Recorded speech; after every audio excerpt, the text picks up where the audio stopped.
آج کی کہانی میری امی کی زبانی ایک ایسے واقعے پر مبنی ہے جو ان کے ساتھ پیش آیا۔ یہ ایک ایسا واقعہ ہے جو ہمارے خاندان میں ہمیشہ یاد رکھا جائے گا۔ یہ واقعہ میری شادی کے صرف 2 ماہ بعد کا ہے۔ ہم دونوں نئے شادی شدہ تھے اور زندگی کے نئے سفر کا آغاز کر رہے تھے۔ میرے جیٹ نے مجھے اور میری بیوی کو گلستان جوہر میں ایک گھر کرائے پر لے کر دیا۔ یہ ایک خوبصورت علاقہ تھا، لیکن اس وقت وہاں بہت کم لوگ رہتے تھے۔ اس وقت گلستان جوہر تقریباً جنگل ہی تھا، مشکل سے 5% آباد اور تعمیرات چل رہی تھیں۔ ہر طرف درخت اور جھاڑیاں تھیں اور رات کو وہاں کا منظر بہت ہی خوفناک ہوتا تھا۔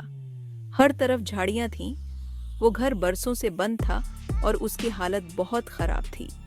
جب اس کو کھولا تو مٹی کی اتنی بڑی بڑی تہیں تھیں کہ بیان سے باہر ہے۔ ایسا لگتا تھا جیسے اس گھر میں صدیوں سے کوئی نہیں آیا۔ جمعدار کو بلا کر اس کی اچھی طرح صفائی کروائی۔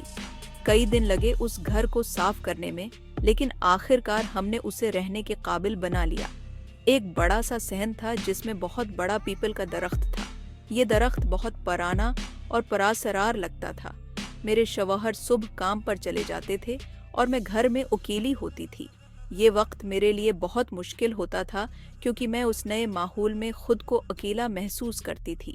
اکثر محلے میں کھیلتے بچوں سے مختلف چیزیں منگواتی تھی، جیسے سبزی، دہی وغیرہ۔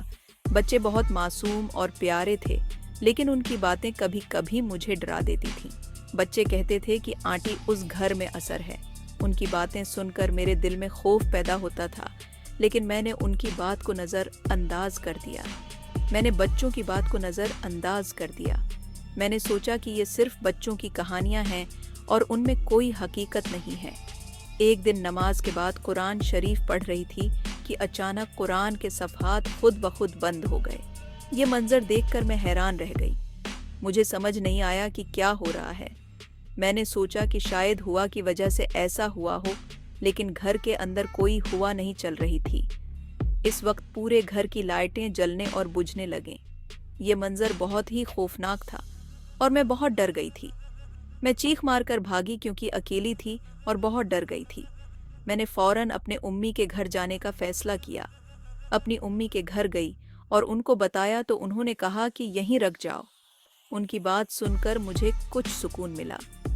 شوہر گھر آئے اور مجھے نہ پا کر میری امی کے گھر چلے آئے۔ انہوں نے میری باتوں پر یقین نہیں کیا، لیکن جب وہ خود اس گھر میں گئے تو ان کو بھی وہی تجربہ ہوا۔ انہوں نے مجھے یقین نہیں کیا، مگر جب آدھی رات کو وہ بھی میری امی کے گھر آئے تو انہوں نے کہا کہ انہوں نے بھی دیکھا کہ گھر کی لائٹیں خود بخود جل بجھ رہی تھیں اور کسی کے گھر آنے کی بہت خطرناک آواز آ رہی تھی۔ یہ منظر دیکھ کر ان کا بھی دل دہل گیا۔ بس پھر ہم نے وہ گھر چھوڑ دیا۔ ہم نے فیصلہ کیا کہ اس گھر میں رہنا ہمارے لیے محفوظ نہیں ہے۔ اس گھر کی حقیقت کا آج تک پتہ نہیں چلا۔ وہ گھر آج بھی ویسا ہی خالی اور پراسرار ہے۔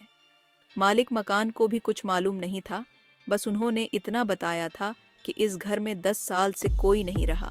یہ بات سن کر ہمیں اور بھی خوف محسوس ہوا۔ تو یہ تھی میری امی کی کہانی۔ یہ واقعہ ہمیں ہمیشہ یاد رہے گا اور ہم کبھی اس گھر کے قریب بھی نہیں جائیں گے۔ اگر آپ کو یہ کہانی پسند آئی ہو تو لائک ضرور کریں اور چینل کو سبسکرائب کریں۔ آپ کی حمایت ہمارے لیے بہت اہم ہے۔